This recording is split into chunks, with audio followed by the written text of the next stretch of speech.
Welcome Welcome to to Shade Shade in in the the City. City. I'm your girl, Treese. It's Nellz. And today we are jumping into our review of The Life After the Lockup, Season 5, Episode 19, Moms Behaving Badly. And were they? It was a hot shit-ass mess. So, yes, y'all, I'm ready to jump into it. But first off, I have to kick it off with a thank you to our growing Shade Squad. We keep growing and glowing. So let's continue to do so. Make sure you're sharing us with all your friends. And yeah, y'all, make sure y'all hit that like button. And that subscribe button. And y'all, let's jump into it and let's get shady. I finished all my juice. You stupid.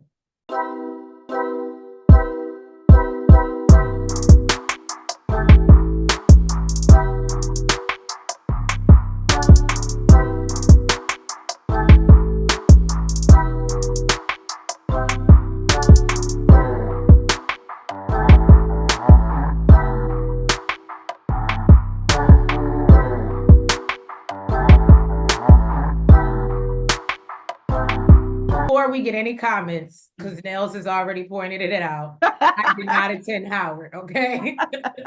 But I do appreciate the lovely gift from somebody that did, okay? So now, let's jump into Britney and Kerok. First off, I want to give a major shout out to our Twitter fam, our Twitter squad, okay? Because we was on there having a good old time last night, well, Friday night, live tweeting during Life After Lockup. And when I tell you this Britney and Kerok scene was just terrible, I think that we all agreed collectively that this man is a word Yusuf, okay? And I think I've said it before in other reviews. It's a constant up and down, emotional.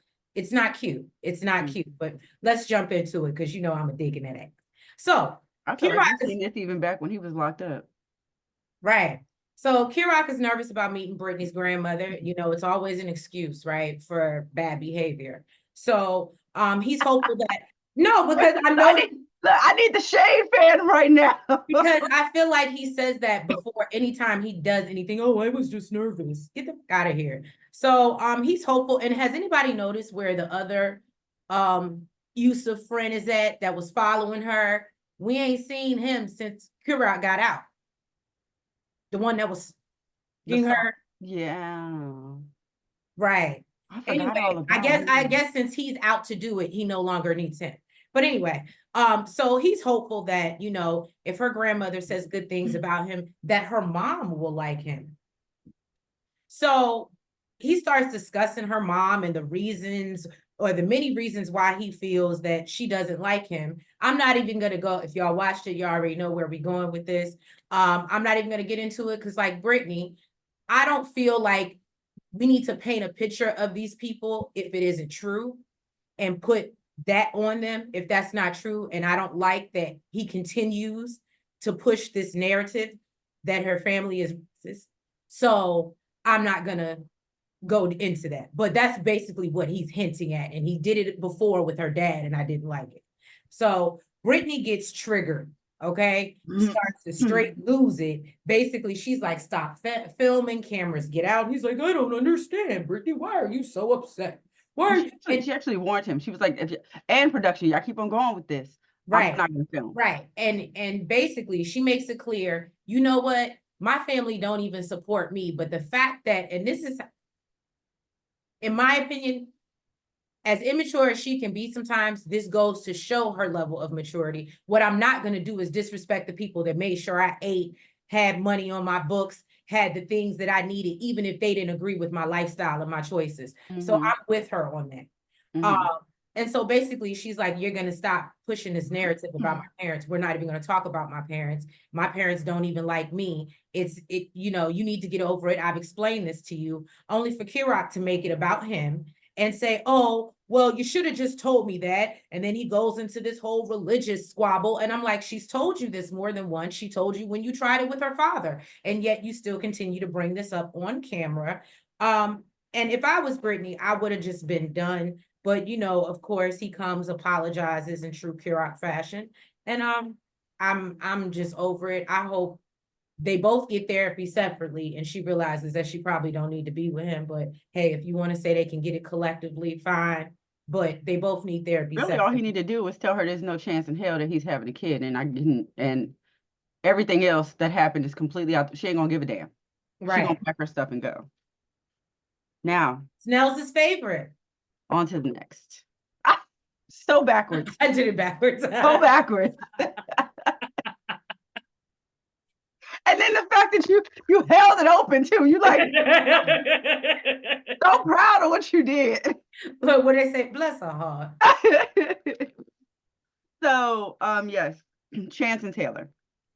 Tayler had her friend Sarah and her sister come over to update them on everything that happened. She spilled all the tea. She let them know that he was texting a gay guy, and then deleted the messages. And she felt like if he ain't had nothing to hide, why delete the messages? Listen, most dudes, they will delete the I messages know from that one well. Why we've had this conversation before. Right. But most dudes, they will delete, messages from females, you know what I mean, that of course you'd get upset about. But they Right. usually keep the homeboy messages. They keep the dude messages. Right. He's deleting dude messages that were 171 messages back and forth that day. It's giving sketchy. So now Chance is over there telling production that, he thought it was Tayler trying to bait him. Boy, bye. Then he talks about how, I guess a year and a half ago, she created a fake Google account to make a fake Facebook profile so she could talk to her ex. And, he didn't even know that she was capable of that type of deceit. He said, I know I am. I know I did some stuff. I know I've robbed banks. I know I'm capable. But you look, all I'm saying is it's cool when they do it. It's probably not cool. Exactly. Shoot. And he's like, I just really don't know this girl. Sir, she didn't know you was gay. Who don't know who? So, back at the house, the ladies are basically packing up all his stuff in trash bags, and they threw it out on the lawn. And so he could take all his stuff to his boyfriend's house. Time out. I would hate to be their neighbors. You know what you know what I wish you all had. that in the yard. What is that thing called? What? The little, is it like the like little clapper thing? Like for cut. Oh, I can't think of it right now. Now that I don't know. When you just did that, I was like, damn, we need one of those. When I remember the name of it, we'll look up for it. But anyway, no. So yes, the yard. Okay, I'm gonna let y'all know now. I couldn't have been Taylor's neighbor. We call the people. We will call the people on you and report you. Okay, we will get the permit people out here. Okay, don't play. Girl, the permit, they ain't got no permit people. Do you see her? They really don't have an HOA. No, did you see the stuff on the side of her yard? Them three bags of stuff ain't gonna do nothing compared to. He has siding. He's talking, oh yeah, I'm gonna get the siding and all on the side of her house. They ain't got no permit people, girl. No, they don't. Shoot, they probably pull up in the not even a driveway, park right in front of the door. They ain't get nobody called on. Okay. So basically now the ladies, they waiting around for Chance to show up because he said he was gonna be on his way. 4 hours later, they still waiting. You wouldn't have got, well, I guess you waiting on her laptop because. Yeah, that's what it, well, the thing about it is. I would have been waiting on my laptop too. The thing about it is, and I said this on Twitter, and I got a very, very good response over like, I think 1,700 something views. Shout out to the Twitter fan. Chance was buying for time because he ain't got nowhere to go. And Tayler has finally decided, I want you out my house. Even if I am cheating on you, I want to be able to do it comfortably. And I can't do it if you're in my house. So I'm not gonna lie to you. I think okay. So basically, long story short, he doesn't have any place to go. And Basically. he's hoping that, this will only last like a week or two. He's like, oh, Right. she'll be back in a week or two. And honestly, I understand why he feels that way. I understand why he feels that she would take him back if he cheated. The only difference now, I think, is the fact that it was a dude. If it wasn't a dude, she probably would have taken him back, to be quite honest with you. Her friends, so he gets to the house, he tries to barge in the house, and her friends are like, yo, homie, what's up? Like, you don't live here no more. Love don't live here no more. Okay?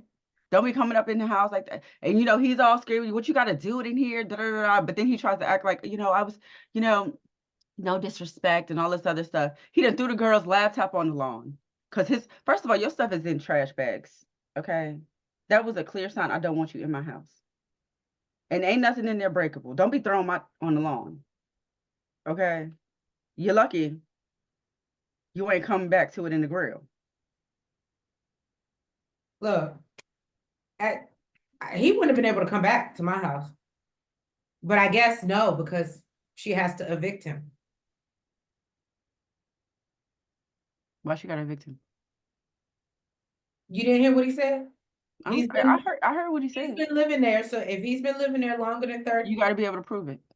that's why this friend and the sister was telling her, you need to go get a restraining order like tomorrow morning. And she was like, That's no. the only thing that can technically keep him out legally once he can prove he lives there. Once she does have to give him 30 days, the only thing that could keep him out is a restraining order.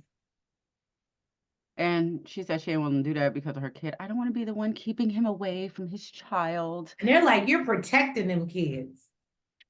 But then it makes me think, if he does more than cheat, I don't know. I don't think I don't know. I don't know what Chance is doing. When he said he was wearing the same socks for 3 days, that, I personally think that he's on it. My thing is, he was like, yeah, I stopped bringing you to work with me because you needed to stay home and cook and clean because I was wearing the same socks for 3 days. You couldn't wash your own goddamn socks? Right. That's nasty. No, I think that he's using. Well, Allegedly. That's just my opinion. they're supposed to be working out some type of visitation. He said that he would call ahead of time. You know what I mean? But basically, yes, her friends are telling her to, get a restraining order because the wheels is turning in his head, okay? And then after all of that, talking about, oh, I thought this was only gonna last 2 weeks. I ain't got nowhere to go. I guess his homegirl got him a hotel for the night. But he's still at the damn door. He's still trying to figure out how he gonna get in. Right. Because he ain't got nowhere to go. He got his truck though. It was funny. I said it. I said something at first and I said, Tayler, if you let this man talk his way back into your house, I'm done. And everybody was in agreement with me. And then I said, but he ain't got nowhere to go. He's still there. It's not because he loved you so much or he care about you so much. He just ain't got nowhere else to go. He need to text whoever the hell he been texting. Well, but again, if it's a town hall, they for everybody, so they don't want to get caught up with Chance. You took the risk. You put your family in jeopardy. You knew you ain't had nowhere to go. All right, let's get into the mother and father of the year. Oh, look at you. You did it right. Shut up. Justine and Michael. Okay. Now, I wish I knew the words to that song, The Big Payback, because that's what that bitch got. All right. Now, Michael is nervous, of course, about going back home and telling Justine the news about them not moving. He comes home with flowers to butter her up. Michael tells her about his issues with parole and them not going anywhere, right?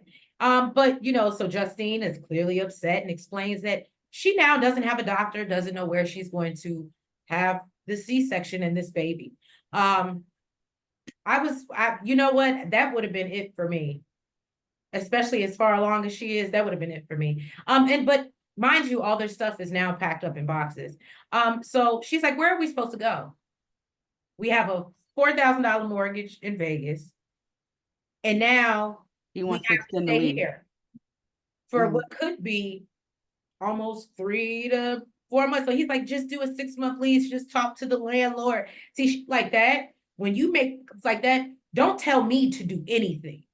You need to do all this yourself. before you even come to me, you should have had it in mind. I talked to the landlord. He said he would extend it for 6 months. Go ahead and unpack, baby. I'm sorry. I'll have somebody come and unpack the boxes for you. Because I know you getting ready to call the doctor. Well, I called the doctor. Like, that's how your flowers, right? That's how he should have came at her. So, then Justine makes Michael break the news to her kids. And I love what I said on Twitter. I said, it's one thing for her to let him disappoint his kids, but now it's a whole nother to let him disappoint your kids. Doesn't feel so good, does it? So anyway, he explains that, they're not going to be moving to Vegas anytime soon because his transfer wasn't approved.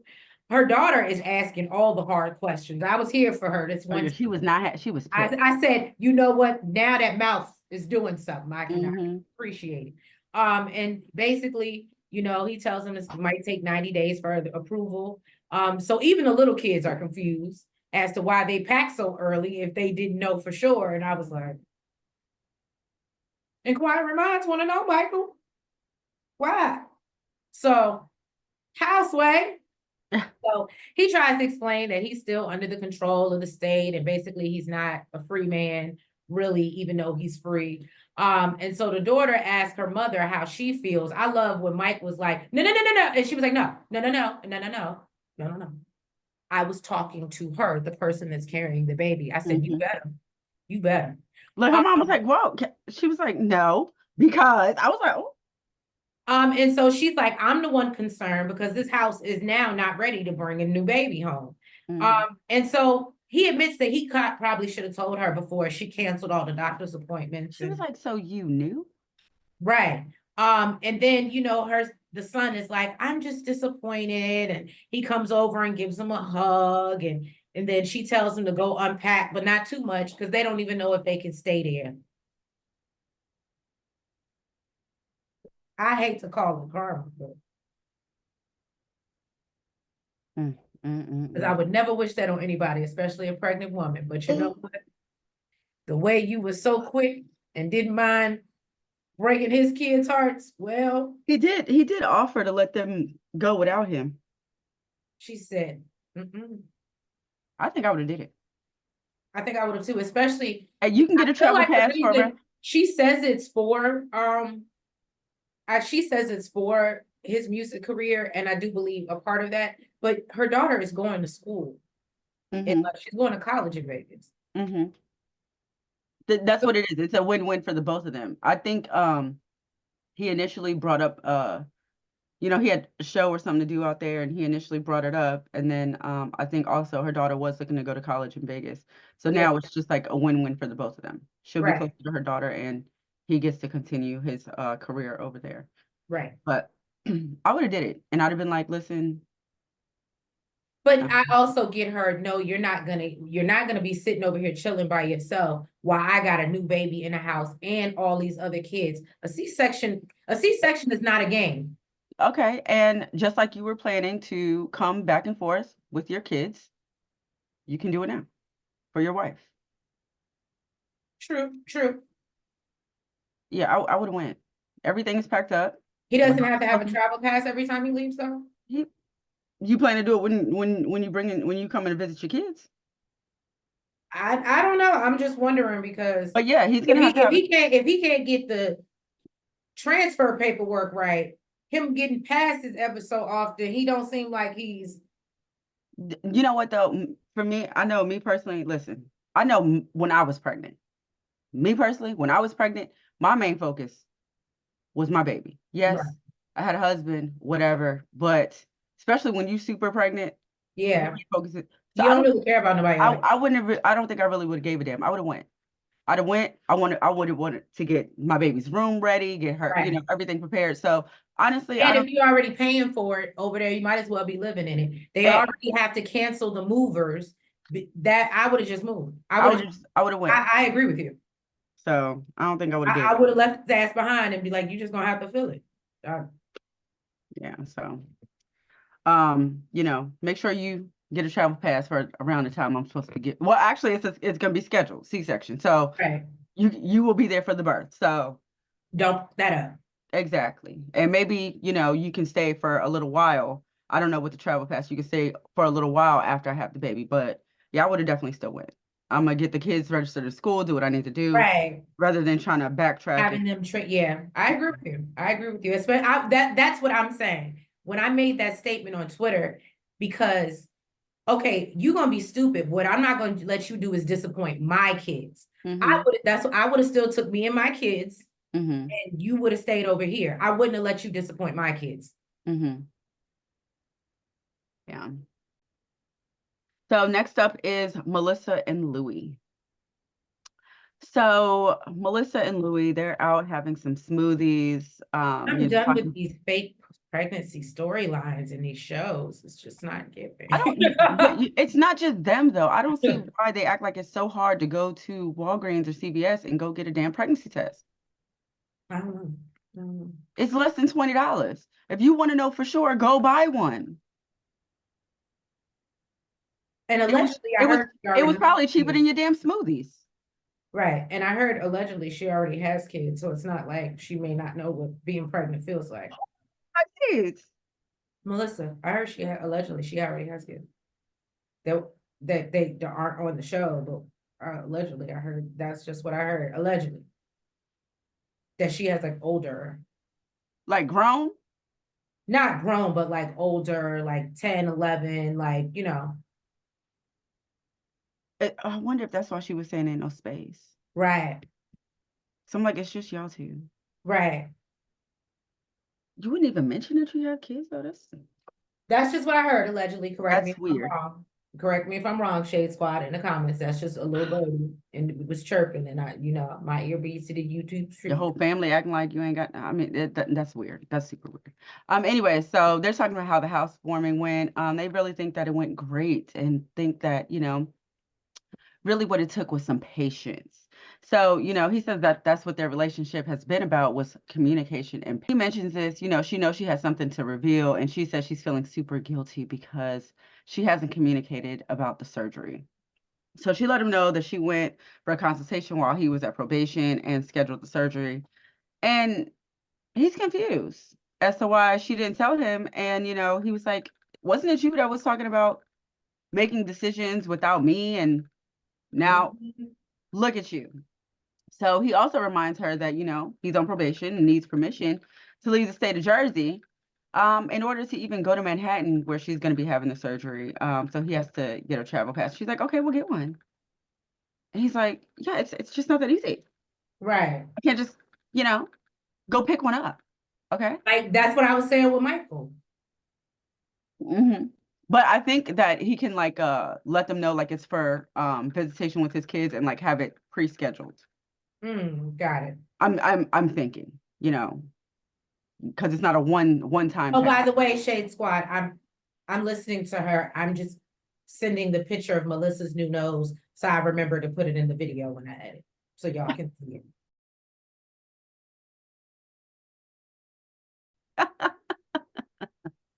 That was Um, very fun.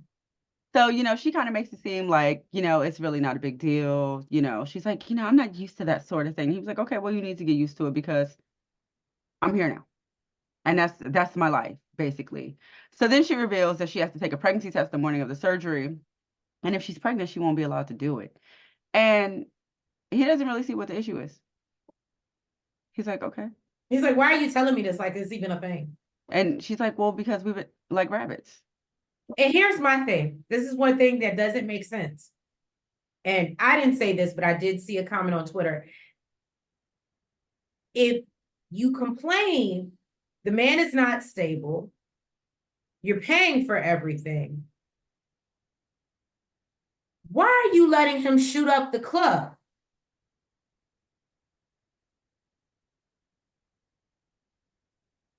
Inquiry minds would make it make sense. Why are you letting him shoot up the like that's on some you're on some teen mom like it don't even make sense. Mm-mm. Not at all. Not at all. then, he basically lets her know that he ain't ready for no child and feels like it'll put a damper on their relationship. And she feels like, oh, okay, it's because you're Best I can immature. do is buy you pizza and a smoothie right now. You talking about babies. I don't even know if he had a pizza. Listen, he Look, said you get the pizza free. he knew the people. You never know, okay? Oh. So she said she feels like it's because he's immature and he has a problem taking on responsibility, and that's what will put a damper on the relationship. And he basically said, okay, well, let's just, in this conversation, get it out your mind. You ain't pregnant. Let it Right. go. Okay. So Louie and Melissa, when they're headed to New York, I guess it was the day before the surgery, she's still concerned about the pregnancy test. She says that she wants to take one before going to the office so that she knows ahead of time. And So here's my try thing. one. Here's my thing. If that's how you felt, why we ain't already pissed on a stick? Like, That's just my point. So just buy why are we one. lingering? Like, So then she also talks about how she's nervous about going into surgery, and she, wants to have her last meal maybe in Little Italy at, some cute little nice I'm restaurant. not gonna lie though, the one time I did agree with her this episode, I would have been so pissed off. Now, don't get me wrong, it looked like by the time they got there, it was still like during the day. So Hmm. they may have had a chance to go out and have dinner. But if you would have told me, and I'm telling you, I want a nice, like romantic dinner, and you tell me you're taking me to a pizza shop, oh, all bets are off. You would have seen my whole act. He didn't tell her. Nellz can tell you, He, I can be a brat, and when that come out, it's a no-go. Nothing is good enough. and Like, this is why he didn't tell her. He said, "I'm gonna take you to an Italian spot." fine. And she was like, what the hell is that? What is an Italian spot?" So he said he did say, it's a pizza place. And she got aggravated. She was like, "Your life is pizza. Pizza, pizza, pizza." I would have went slammed She off. went the hell off. She's like, "I don't want to spend my last dinner at a pizza place." So, when they We get in there, New York City. Maybe after we done had a couple drinks and it's 3, 4 in the morning, then we could go get pizza. But that is not prime time. hmm I mean, it was kind of cute. So he took her to his old hood in Patterson, where he used to work. It was his first pizza spot.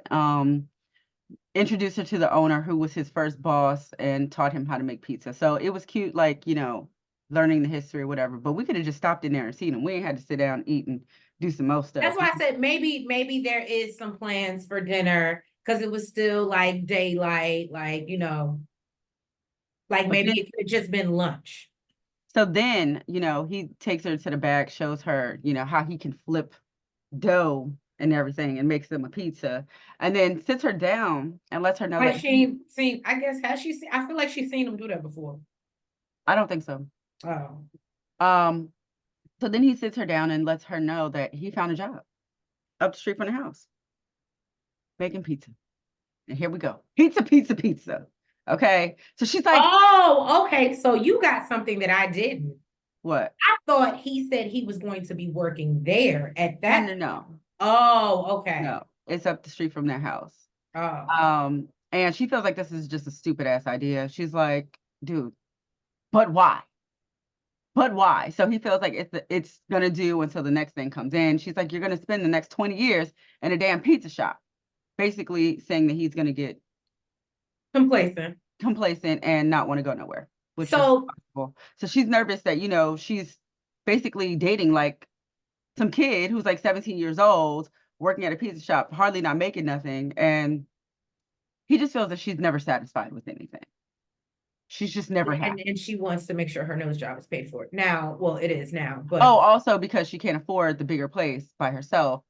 And I don't think that was a good idea to so either. that's a double-edged sword. I was thinking about that when you said it. Now, originally I was just like, you're just never happy with anything that he does.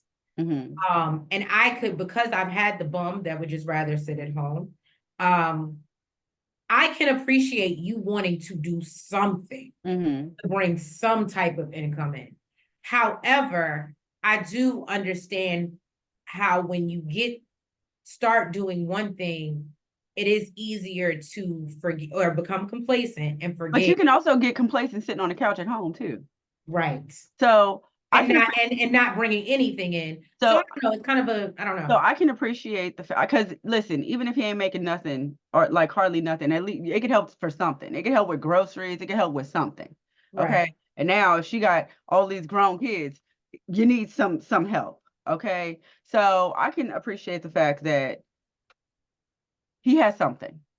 Okay. He got some type of job. It ain't far, you know what I mean, from the house. Um, I can appreciate the fact that he's trying to help out somehow. So, and Quaylon. When I tell you, we had a time with Chevelle's mama and they wigs. This episode, Jesus Christ, it was woo. It was wigging. It was wigging. It was actually it wasn't even that. I feel like it just sits right on the top of her head. Like it's like if she, it's not even. It's clearly not a lace. I don't know what. Listen, I It's I don't know, but it just sits like right, and it just never sits right. Like I don't know what's going on over there. it's just, and then I feel like it's synthetic too that makes it worse. Mm-hmm. Mm-hmm. Bless her heart. Anyway, so now Chevelle, her mom, and her daughter and Quaylon's mom, they go to try on dresses. I didn't like any of them. I didn't like any of it. Chevelle says she's looking for something sexy. I didn't. First of all, did you see the like? Did she not have on a bra? Nothing. That's No. what it is. She It needs was the very because the dresses were not bad looking. It was how they fit on her. They were like her boobs were here, and then the dress was down to here, and it just. Yes. So Oh, Quaylon's mom, basically Quaylon. she tells her to go look for something more traditional because that wasn't hitting, right? So then they're talking and she asks Chevelle's mom if she plans on contributing to the wedding. And her mom says, absolutely not, but I may contribute for, the food because I like to eat.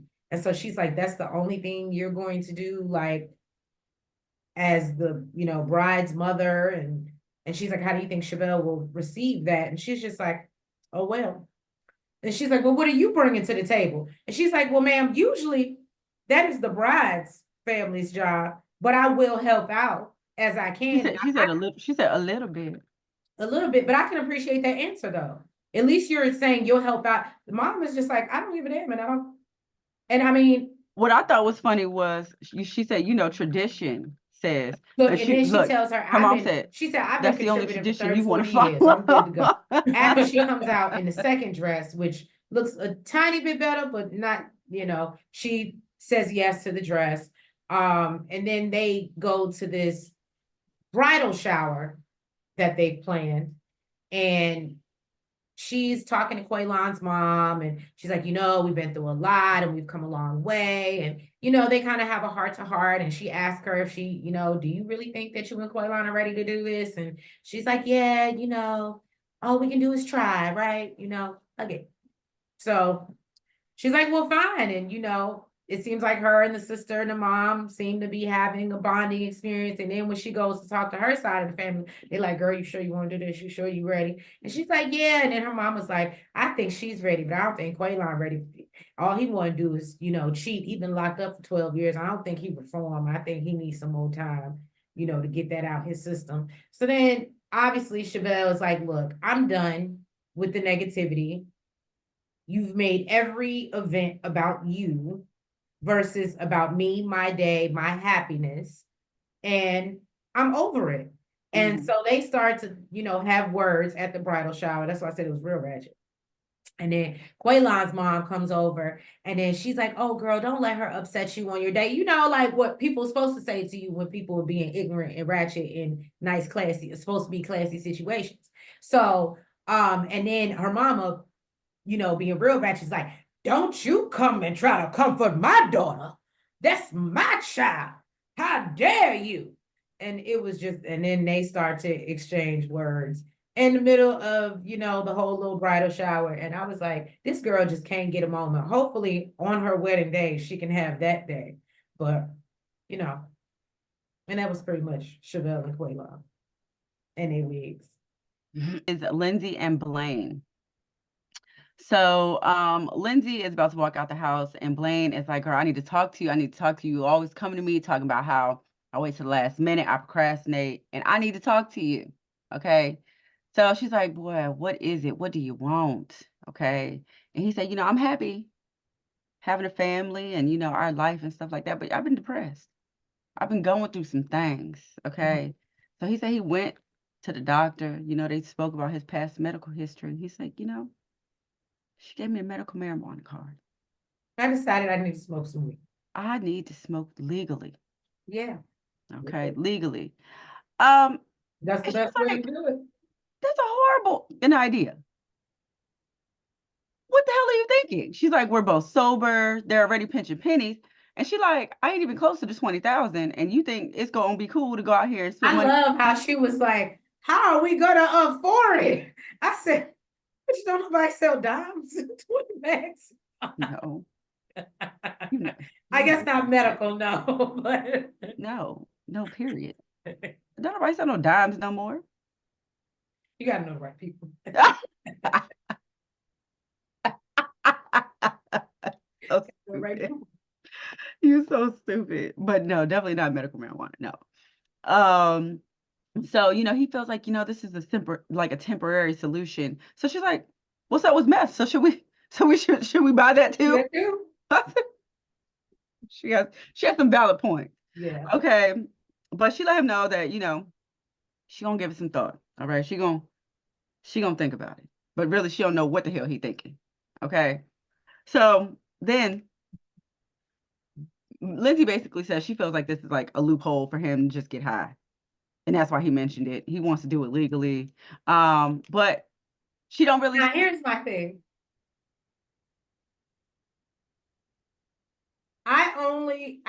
If you want to be a head, I am by no means judgmental, trust me. But what I will say, you can't be working under 40 hours a week and not be able to pay for your habit or contribute to your habit is my only thing. I'm with Lindsey on that. You can't not be, the two ain't adding up. Because what you're not going to do is not work as much as you need to, and then get high and sleep all day. That's what we're not doing. And then also, she's on federal probation. So she also feels that they only allowed them to be together because they felt like they were on the same path. They're both going to church, and this is going to screw everything up. Actually, her attorney calls while she's in the car to let her know basically everything is still in limbo, and they're waiting on the arraignment. So she let him know about Blaine obtaining the medical marijuana card. He's like, what the hell? Why the hell would he do this? Exactly. So, and he feels like it could be a problem for her federal probation. So after all this frustration, Lindsey is still super frustrated because she feels like she do everything around the damn house. Okay. She said, she does a lot and she's not getting any help. So, while she's making the kids some breakfast, she asked Blaine if he feels that he pulls even weight around there. He's like, of course I do. Yeah, hell yeah. She said, you see, this is what happened. This is what happened. You proposed to him. You better stay in your feminine place. So then she asked him to elaborate on what he does. And no. She had a rebuttal for everything. She's like, sir, I pay all the bills. I'm the one that do all of this. I'm the one that cook. You might do a dish for me. Maybe. You know what I mean? So then they had a back and forth on what he does and what he don't do. He said, he ain't about to do this. Okay. Basically, she treated him like crap. Okay. In his own house. He flipping stuff. I said this. Why? And this is just my opinion. You might do everything. Again, you need to live in your feminine energy, but you might do everything. But guess what, sis? What you don't want to do, at least in my opinion, is piss off the man that didn't want to marry you in the first place because he didn't ask you to. Why? Because then he can just get out of marrying you and not doing it anyway, and you're facing time. Don't get me wrong, she might be helping him with the house. It sounded like marriage is not the answer anyway. I'm agreeing with you, but she's the one that wants to be held down. It's not the other way around. Okay? So all you're doing is giving Blaine an out and a good excuse to be like, I don't, I feel like, you it's need to go really, mess with the old rich man while she, yeah, I you don't really know, feel like it's a loss anyway. If he ain't even okay. pulling his weight around the house right now, what you think he gonna do once you leave? You think he gonna be able to hold down the house, hold down both of them He kids? gonna probably move back in with his folks, take his child and smoke his and live his life and take care of his And son. she's worried about Miley Grace being taken care of. So I feel like if he do want to leave, it might be the best scenario. So then you can go mess with the man that got the I money. don't disagree with that either. I don't disagree with that So either. I feel like, We get into other people making bad decisions, Shawn and Sara. So Sara calls Shawn to tell him, that he has a towing job. He lets her know that he's actually currently working on a truck because something's wrong with it again. And, she's upset that he keeps spending more money on this truck when he could be spending more money on her body. So Shawn hasn't told Sara that, he's going broke and he doesn't know what to do if this business doesn't work out, right? So Sara's mom asked about Abby's dad, which is the daughter or whatever, Anthony. And Sara reveals that he hasn't been coming around. He's been ghosting the little girl lately. He missed the girl's birthday. And she thinks that he may be getting high again. Now, hear me out. I am somewhat new to the lockup, but not that new because I knew enough to know that this man, Shawn, I believe it was, did not want this other man around this little girl because he warned her that this very thing that's happening right now may happen. But of course, Sara didn't want to listen. So she says that, she won't let him see Abby again until he passes a drug test. So she goes, schedules a meeting with him. She got the drug test in hand. And then she sits there because he doesn't show up. And she talks about how it reminds her how she felt bad because her dad, stood her up many times and never showed up and was a POS. And but again, everybody warned you that this might be what it is, and you may want to take a second before you just introduce your child to this man.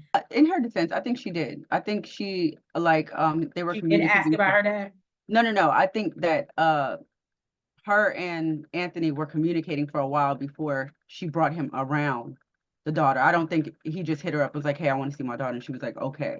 But yeah, y'all. So y'all drop down in the comments, let us know what y'all think about this episode of The Life After the Lockup. If you haven't already, please make sure you hit that like button. Make sure you comment.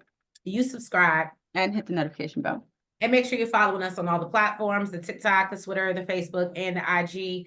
And yeah, we will catch y'all next week for another recap of The Life After the Lockup. Have a great week and happy King Day.